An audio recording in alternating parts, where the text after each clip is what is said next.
The Galactic Council Hall was silent. 1,000 alien delegates watched the human ambassador slowly rise from his seat. The air was thick with tension. Earth had just been voted outbanned from all council matters after years of distrust and political blame. Some species smirked. Others stayed quiet, pretending to be neutral. But deep inside, many were glad. The humans were unpredictable, too emotional, too creative, too dangerous. Ambassador Noah Reyes didn't protest. He didn't argue. He simply stood, straightened his black coat, looked around the hall with calm eyes, and said nothing. He walked down the long path between the council seats. Alone, his boots echoed with each step. No farewell. No warning. No threat. Just silence. The doors closed behind him, and that was the last time anyone saw a human at the Galactic Council. In the following days, messages were sent to Earth. No response. Galactic communication links to human colonies silent. Trade agreements frozen. Embassies shut down. It was like Earth had simply erased itself from the galaxy. Maybe they're ashamed, said the representative of the Dravari Empire. They're probably hiding, joked a Drax diplomat. The council laughed, celebrated. Problem solved, but not everyone felt. Safe. Ambassador Thoreau of the Vorex Alliance sat alone that night, staring at a star map. This is not how humans react, he whispered. They don't just leave. He remembered Earth's history, how they had fought for others, helped weaker species, solved impossible problems. And now, they vanished without a word. It didn't feel like peace. It felt like something was coming. Weeks passed. Then months. Suddenly, strange things began happening. A medical crisis broke out on planet Xylo. A virus was spreading rapidly.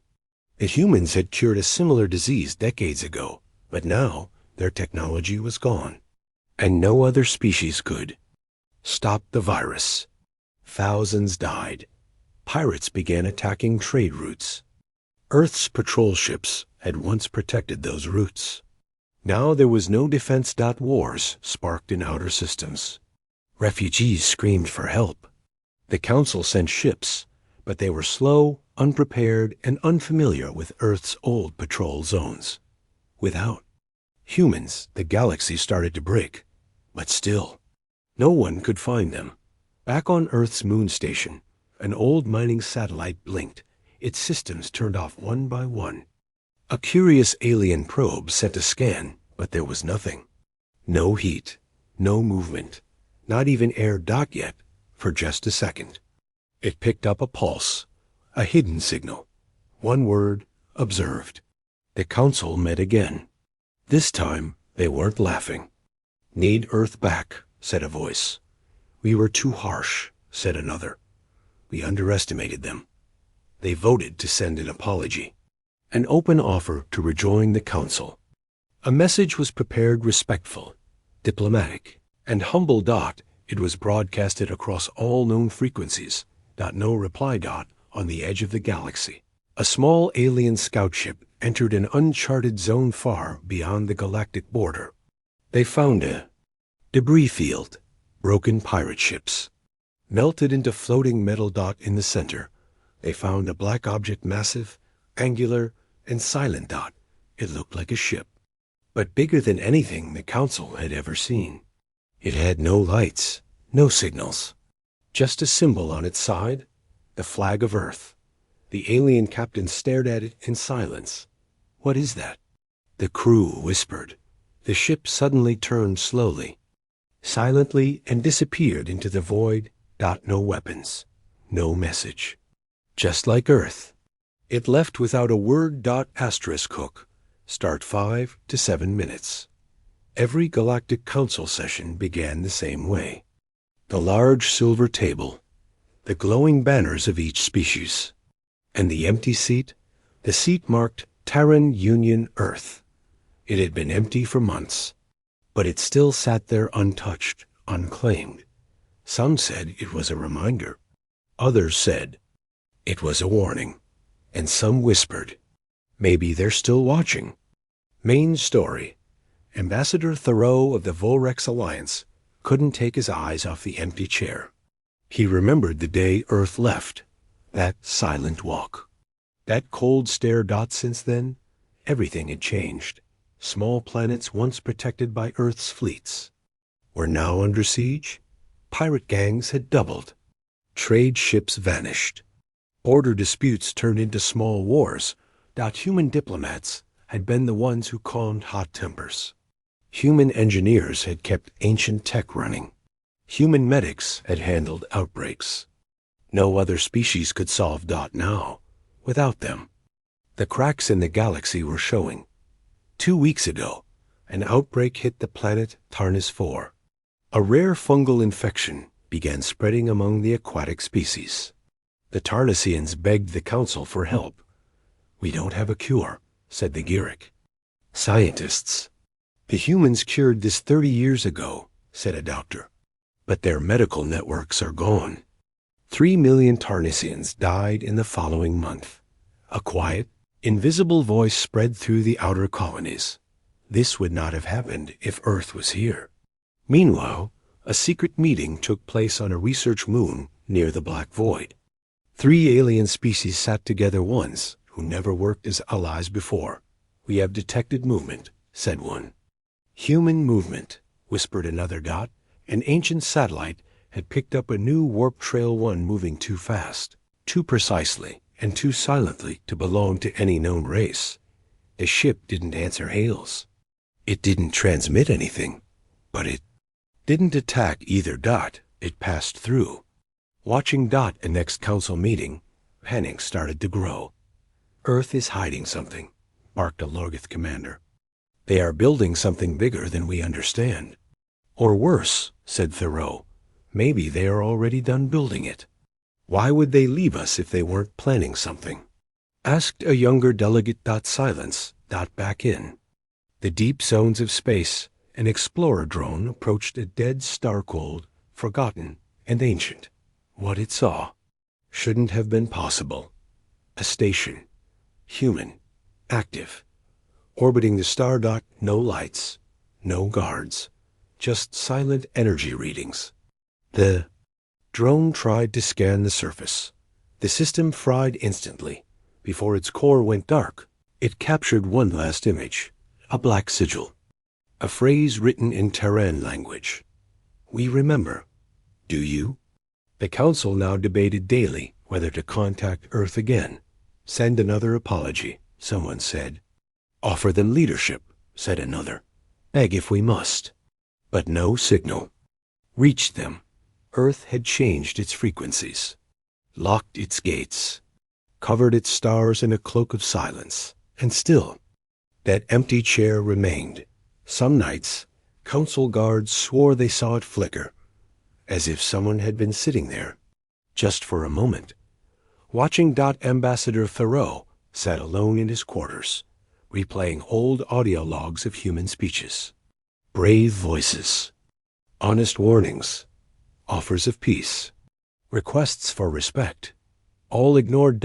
He looked toward Earth's system on the map. No ships, no signals, just darkness. He whispered. "We pushed them out. And now we are alone." Hook. Start 5 to 7 minutes. The signal came from a place where nothing should exist. Sector Zeta Black. No light, no stars, no planets. Only a dead zone of void. Even black holes avoided. Yet one listening station on the edge of known space picked up a pulse. Not a natural frequency, not a gravitational wave. It was music. Human music, a soft piano melody. Slow, haunting, and ancient. Main story. Technician Jorlin of the Zeok race sat frozen. His long fingers trembled above the console. "This can't be real," he whispered. "This song is Earth-born. From over 200 years ago." He increased the signal. The melody played clearly now. Beethoven's Moonlight Sonata. A chill filled the room. The station sent the signal to Galactic Central. High Command laughed at first. Then they heard the full recording dot at the very end, just before the transmission cut. A voice whispered in Terran English, "We're still watching." Panic spread in council chambers. "Why there?" asked the Lorgeth Admiral. "No one survives Zeta Black. Not even Light." "Unless," said Thoreau quietly, "they've gone somewhere we can't follow." He stood, stared at the ancient star map, and tapped on a forgotten path, once used by deep space Terran explorers. "These were not just humans," he said. "These were Deathworlders, and we let them go into the dark." Meanwhile, a small alien research ship called the Emberlight was dispatched to investigate.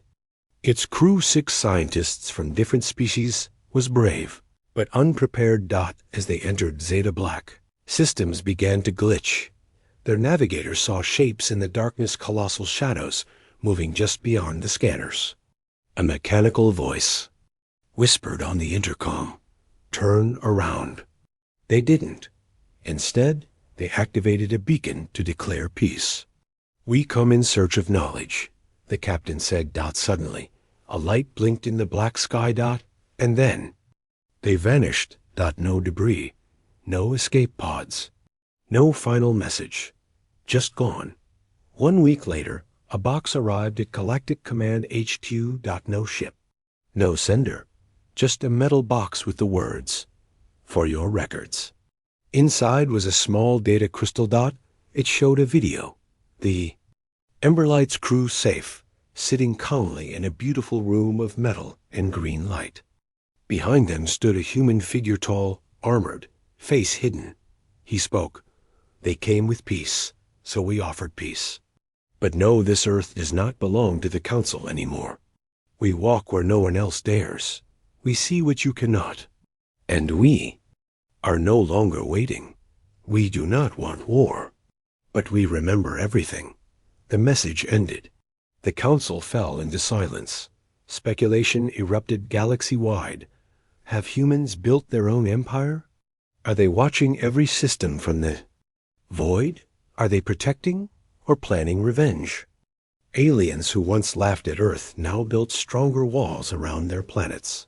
Some began calling it the Ghost Age, an era where unseen ships passed by silent moons, where whispers filled quiet corridors, where old Terran warning beacons blinked in long dead space. In the far reaches of an abandoned mining world, a child found something buried under the dust, a black sphere. When touched, it opened and projected a 3D map of the galaxy, highlighting hundreds of locations marked in Terran code. The map rotated, then froze. One final phrase appeared in glowing red text. "We left. You watched. Now we decide who rises next." Back in the council chamber, Ambassador Thoreau stood before the empty Terran seat once again. He didn't speak. He only bowed and left a single olive branch on the desk. "We were wrong," he whispered, "and I hope someone out there is still listening." Hook, start 5 to 7 minutes. The pirate's last words weren't a scream. They were a whisper. "They're back." Then silence. The crew of the alien patrol ship found the pirate vessel floating in space. No damage, no fire, no signs of attack. Yet all 20 pirates were dead. No wounds, no poison, no explanation. Just fear frozen on their faces. The data recorder had one log entry, a blurred video of a tall armored figure walking through the ship, glowing eyes piercing the dark, and behind him, a shadow shaped like Earth's flag. Main story: the Galactic Council held an emergency meeting. This wasn't the first time something like this happened. But now, the incidents were increasing. Destroyed pirate fleets, black market bases, gone silent. Entire moons found abandoned overnight. No signs of battle. Only strange symbols left behind. Symbols once used by Terran Black Ops forces, long believed disbanded. "Whoever they are," growled a Zarn general. "They use human tactics. Fast, surgical, terrifying. Ambassador Thoreau didn't speak. He already knew the truth. Earth was cleaning the galaxy, but on their own terms, without the Council. On a desert world named Drexelis, a secret arms market had been running for years. It sold banned tech-dangerous weapons Earth once helped ban. One day, a shipment of dark matter warheads arrived. 2 hours later, the sky turned white. A single beam of light came from orbit. Boom. The market was reduced to glass. An unknown ship was seen only once, sleek, black with no registry. It hovered for a second, scanned the surface, and left. The only survivors were 2 children. They told the same story. A human in armor landed. He gave us food. Then he said, "Innocence will not suffer for your greed." Then he vanished. Inside, the Council, panic spread. "We made a mistake," said the Crovan speaker. "We thought Earth needed us, but we needed them." "It's worse than that," said Thoreau. "They're not just gone. They're watching who deserves mercy and who deserves justice." The Council tried sending another peace message. This time, they offered Earth a seat of power to return, not as members, but as leaders. Still, no reply. On the deep space listening post Zetha 19, a strange transmission appeared. Not a distress call, not a threat, just this: "You taught us that kindness is weakness. You showed us that silence means defeat. So we became what you feared. We became the consequence." In the shadows of the galaxy, a new legend spread. We're called the Echo Fleet, ships without heat, without noise, crewed by the forgotten children of Earth, trained in exile, built in places where stars never shine. They didn't attack planets. They erased threats quietly, efficiently, invisibly. They didn't ask for thanks. They left only this message on broken enemy systems: "You made your choice. Earth remembers." In a dark control room deep under Council HQ, Admiral Selvek stared at a live feed from a hidden drone. The screen showed an enormous black vessel parked inside a gas giant's upper layer, impossible to detect from normal scans. The ship's ID lit up for 2 seconds. TN's Revenant. Status: classified. Human Deep Command. "Is this a warship?" Selvek asked his staff. "No," one officer said. "It's a judge." Council votes turned desperate. Some demanded defense fleets. Others begged for peace talks. But it was too late for talk. Humanity was not angry. They were calm. And that scared everyone more. Ambassador Thoreau, once Earth's only friend, stood before the Terran seat once again. He placed a crystal on the desk. A message from his homeworld. A plea for help. He looked around at the other aliens and said, "We were blind. We thought silence meant surrender, but Earth was simply preparing." He paused. "And now they decide who survives what we broke." HOOK. Start 5 to 7 minutes. The freighter ship Vorlus Light drifted peacefully through deep space, carrying food and medicine to the outer colonies. Then the stars disappeared. The crew stared out the window. It wasn't darkness. It was metal. Hundreds of ships, silent, black, and still, surrounding them in every direction. No lights, no heat, no communication. Only one thing stood out. Every ship bore the ancient Terran flag, a symbol no one had seen in over 70 years. And then, without a word, the fleet vanished like a ghost, pulling back into the shadows. Main story. The Council named them the Human Echo Fleet. No one knew how many ships existed. Some said 50. Others claimed thousands. But all agreed they were not ordinary ships. They moved without propulsion. They jammed all scans. They could enter and exit systems without using jump gates. Alien scientists were baffled. How did they build this in silence? Where did they find the tech? Why didn't we see it coming? The answer was simple. Because you never looked past the stars you understood. On the mining world, Torvik 3, a civil war had broken out. One side used enslaved alien children to dig explosive minerals. The council ignored the calls for help. But one night, the sky turned white. Satellite footage showed sleek black ships landing quietly. No weapons fired. No soldiers marched. Yet the slavers were gone by morning. The children were left unharmed with food, medicine, and a single card that read, "This is not charity. This is balance." Echo Fleet, back at the council, a new fear took root. "This isn't war," said the Dravari representative. "It's judgment." "They don't need us anymore," added Thoreau. "And now they decide who deserves mercy." One brave species, the Alari, sent a diplomatic team to deep space. They activated ancient Terran frequencies and asked to meet. No. Answer for 72 hours. Then, one ship appeared. It was not large. It was not armed. But it changed everything. The Alari delegates were taken aboard. Inside, they didn't see humans. They saw descendants born in silence, trained in void, speaking fluent Terran and binary code. "We are the Echo," said the lead officer. "Raised in shadows, taught not by cities, but by survival." The Alari asked why Earth abandoned the council. The reply was calm. "Because the council used us, then blamed us. You feared what made us strong.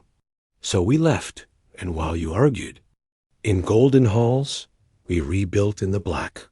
The Echo Fleet didn't seek conquest. They didn't raise flags. They only acted where the council failed. Where corruption ruled. Where the weak cried. Where justice was blind. They came like ghosts. Fixed what was broken. And vanished. The Echo Fleet was more than military. It was a philosophy. A belief that silence could be power. That truth didn't need approval. And that Earth's greatest weapon wasn't tech.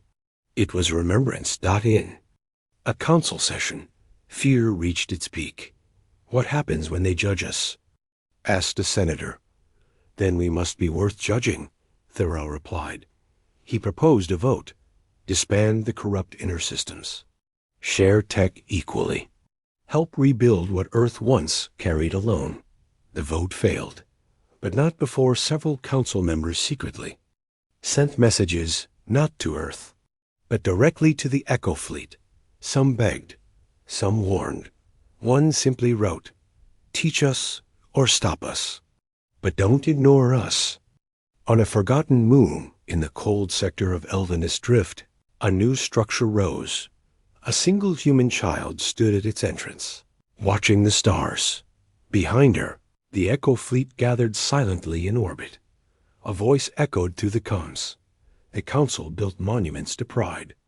Earth builds monuments to memory. The difference is, we don't expect thanks. *HOOK. Start 5 to 7 minutes. The most powerful room in the galaxy was quiet. No arguments, no shouting. Just Shane. At the center, the Terran seat remained empty. 1,000 eyes stared at it, some with guilt, some with fear. Then the high speaker stood, trembling, and read the message out loud. To Earth. "We were wrong. We abandoned you. We mocked your kindness. And we see now you are the heart of the stars. Without you, everything falls. We ask only this: please come home." No one expected a reply, but they sent it anyway. Main story. 4 weeks the galaxy held its breath. The apology was sent across every ancient Terran frequency, every hidden beacon, every silent relay. Old human allies reopened channels. Even former enemies stayed quiet. Everyone waited. Nothing came. Until a week later, a signal lit up over a frozen moon in the Zindar belt. Not a message. A location. Only one ship was sent. A neutral diplomatic. Vessel, no weapons, no security. Aboard it. Ambassador Thoreau. He landed on the frozen moon. Alone. No guards. No escort. The wind howled across endless ice. Then he saw a single human figure in black armor, standing beside a flickering beacon. Face covered, motionless. "I come with peace," Thoreau said. Bowing. The figure nodded once. Thoreau placed a metal cube on the ground. "This contains the apology, not just from the Council, but from the galaxy. From all of us who failed Earth." Still no response. But then the human raised a hand. From the snow rose a hologram of Earth. Not Earth as it was, but as it is now. The planet looked transformed. No pollution, no cities, just green forests, glowing oceans, massive orbiting rings with ships of unknown design. Above the planet hovered 5 colossal space stations, each larger than the Council's capital moon. Thoreau's eyes widened. "You've rebuilt everything." The figure finally spoke, his voice cold, emotionless. "We didn't rebuild what was lost. We built what we were never allowed to dream. While you traded votes, we planted futures. While you measured borders, we erased limits. You asked us to come back, but you never asked why we left." Back at the Council, Thoreau's live feed played in silence. "We left because you did not believe in us. You feared our passion. You hated our creativity, and you punished our success. You do not need us to return." The image zoomed out, revealing ships around Earth. Hundreds, then thousands, then tens of thousands. Each ship unique, alive, flowing with energy not seen before. The voice continued, "We are not returning to your Council. We are becoming the stars themselves." Some Council members broke down. In tears. Others walked out. One delegate stood and clapped slowly, respectfully. "The humans, they didn't abandon us. They rose above us. And now they decide if we are worth rising with them." Across the galaxy, colonies in pain began seeing change. Eco-fleet ships delivered medicine without speaking. Abandoned worlds received food. Drops without leaving a name. Pirate fleets were erased without firing a warning shot. And everywhere they left behind only one phrase etched in the air: "We remember. We regret nothing, but we still choose mercy." In Thoreau's last message, he stood on the Terran moon, tears in his eyes. "They have moved beyond us. They don't want revenge. They don't need power. They want us to do better, or be left behind. They are no longer just human. They are the galaxy's new voice of justice." HOOK. Start 5 to 7 minutes. The stars blinked in new patterns. Old trade routes were silent. Council channels slowed. Pirate traffic vanished overnight, and one unspoken truth echoed across every system. Humanity hadn't returned to the galaxy. The galaxy now revolved around humanity. Main story: the Terran seat in the Galactic Council remained empty. But it no longer felt like absence. It felt like judgment. Every delegate now measured their decisions by one question: would Earth approve? And though the humans had said nothing, their presence was everywhere. In the EVEX cluster, a civil war ended in one night. A city under siege awoke to find weapons melted, bunkers opened, and food crates stacked in every street. A giant message blinked across the sky: the strong protect, the cruel vanish. Welcome to the new order. On the planet Harkin, a species once known for enslaving weaker races held a ceremony. They destroyed all slave collars publicly and sent one message into the void: forgive us. We follow now. They didn't know if humanity would hear it, but the next day, their skies filled with drones. No weapons. Just clean water, advanced tools, and genetic healing pods. A symbol appeared above the capital, the Earth insignia, surrounded by 12 stars. Each star represented a species that had once hurt humans. Each one had now joined Earth's growing network. Ambassador. Thoreau, now retired, lived in a simple habitat on Mars, a gift from the Terran Unity. He watched the new Earth from his window, that it was not ruled by politicians, not by kings, but by principles. Help where help is needed. Act when no one else will. Protect without being asked. Leave no innocent behind. The council was slowly dissolving, not by war, but by irrelevance. Systems once loyal to the council now sent envoys directly to Earth, but the humans did not accept everyone. Only those who changed. Only those who helped others. Only those who understood silence was not weakness, but strength earned. One final event changed everything. The Sothary, a cold, calculating race that once voted to banish Earth, faced extinction due to a collapsing sun. Their pleas reached every corner of the galaxy. No one responded, except one ship, sleek, silent, black as shadow. An Echo Fleet vessel arrived, alone, and without speaking. It created a gravity stabilizer, pulling the Sothary world into a stable orbit near a new star. No message, no demands, just one symbol left on the planet's surface, burned into stone. Not for who you were, for who you chose to become. Galactic news called it the Day of Balance, a day the universe realized humanity was not gone. They had become the new architects of order. Back on Earth, in a quiet garden beneath silver trees, a young girl touched the bark and asked, "Papa, why didn't we stay with the others?" Her father, a former Terran strategist, smiled and replied, "Because they wanted us to follow rules. We chose to rewrite them." The stars above shimmered. New trade lines had formed, Terran-directed. New peace treaties were signed under human review. New alliances grew, guided by the silent hand of Earth. And far away, in the void between galaxies, a massive ship powered by dark matter launched into unknown space.